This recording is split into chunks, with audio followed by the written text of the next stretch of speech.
baguhin ang electoral system sa buong bansa. Ito ang binigyang diin ni re-elected Mayor Kaharibay sa kanyang talumpati sa mass oath-taking ng Iranon mayors araw ng Lunes.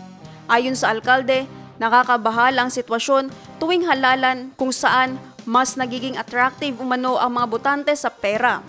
Dismayado ang alkalde sa ilang kababayan na mas pinipili ang pera tuwing eleksyon kaysa serbisyo na hatid ng LGU para sa kapakanan ng lahat. Narito ang pahayag ng opisyal. Siguro with the system na electoral system natin sa Pilipinas, hindi ko naman sinasabi na dito lang yan sa amin sa bayan ng parang pwedeng sabihin natin nationwide problem na kung saan every election yung ating mga kababayan papaano sila pipili according to the good governance at iba pang mga aspeto. Nakikita natin na nag-iiba ang pananaw ng iba na kung saan the money is more attractive to them. So talagang nakaka-worry diyan, nakakabahala kasi every year tumataas ng tumataas. Kaya kanina nga nasabi ko, ano na lang kaya mangyayari sa atin after 10 elections? Magkano na lang ang bayaran? So talagang very frustrating na ako po dito sa munisipyo na parang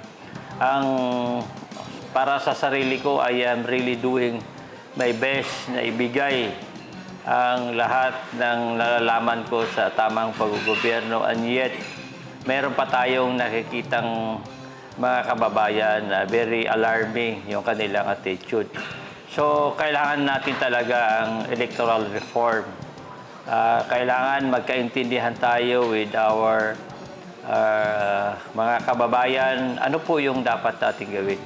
Minsan naisip ko or hindi ko alam kung paano ko maabot yung mga pangarap na kailangan siguro kami na mga leader at yung ating mga men ay sabay-sabay na hanapan natin ng solusyon.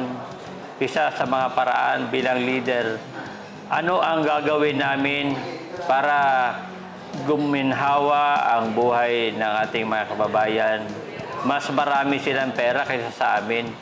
Kasi kung marami silang pera, baka pagdating ng panahon, doon na lang nakatuon yung qualification ng mga leader sa good governance. So, kasi pag mayaman na sila, mas mayaman pa sila sa mga kandidato, baka at that time, hindi na sila maghahanap ng pera.